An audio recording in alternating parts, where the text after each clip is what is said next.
Commander Sarah Chen hadn't expected her morning briefing to turn into an interstellar incident.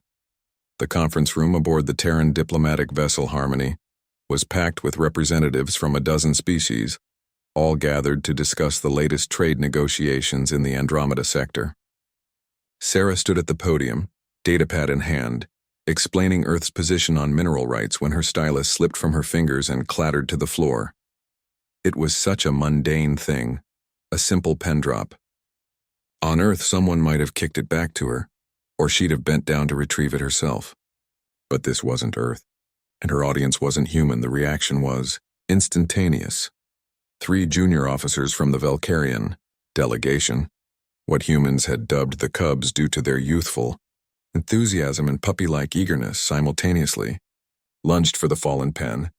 The Valkyrians were a relatively new species to the Galactic Council, having achieved faster-than-light travel only 2 generations ago. They stood roughly 4 feet tall, covered in soft amber fur with large, expressive eyes that made them look perpetually innocent. Lieutenant Gier reached the pen first, his clawed hand closing around it.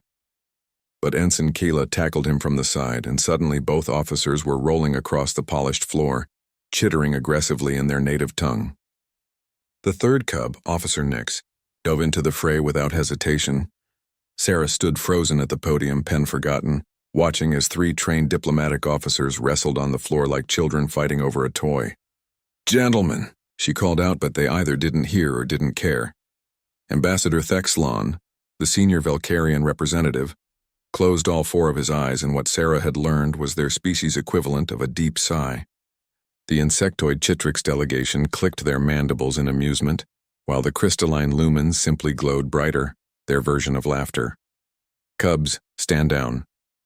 Thexlon barked, his translator making his voice sound sharp and commanding.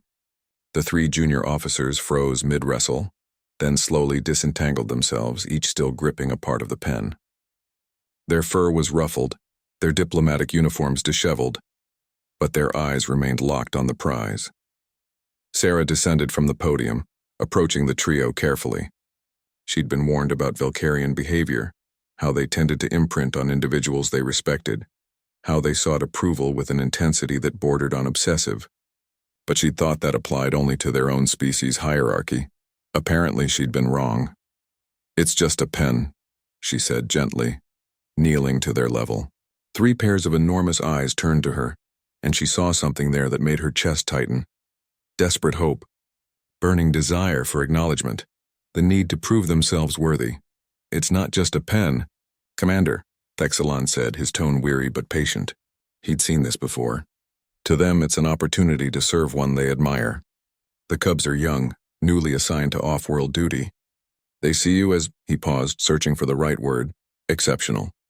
Sarah felt heat rise to her cheeks. She was just doing her job, nothing special. But then she remembered the stories she'd heard about Valkyrian culture, how they'd nearly destroyed themselves in territorial conflicts before uniting under a philosophy of service and cooperation.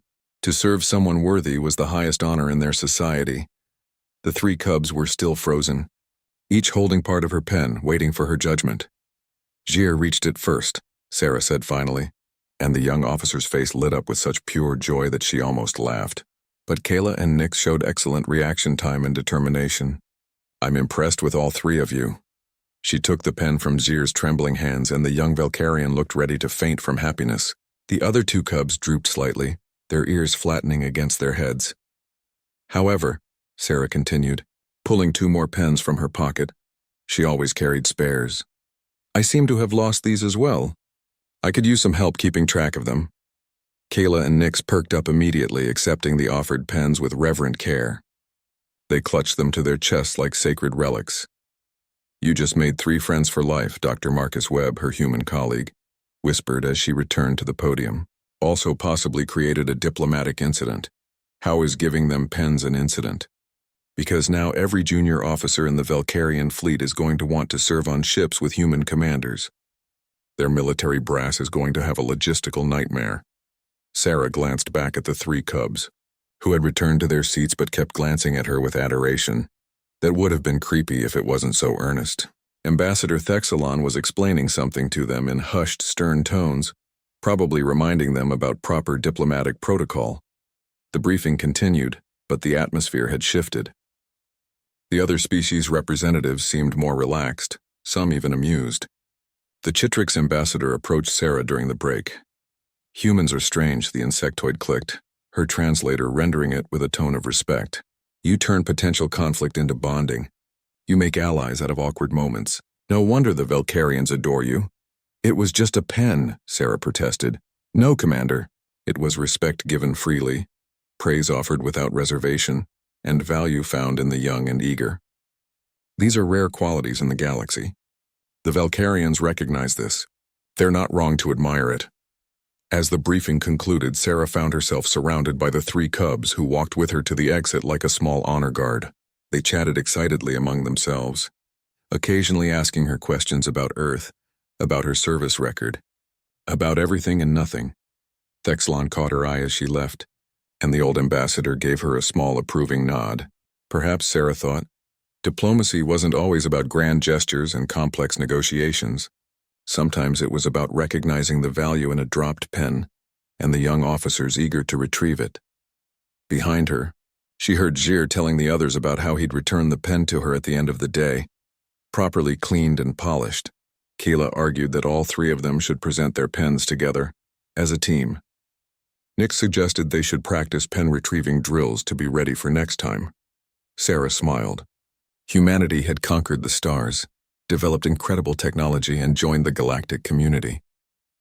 But perhaps their greatest strength wasn't their ships or weapons or even their adaptability.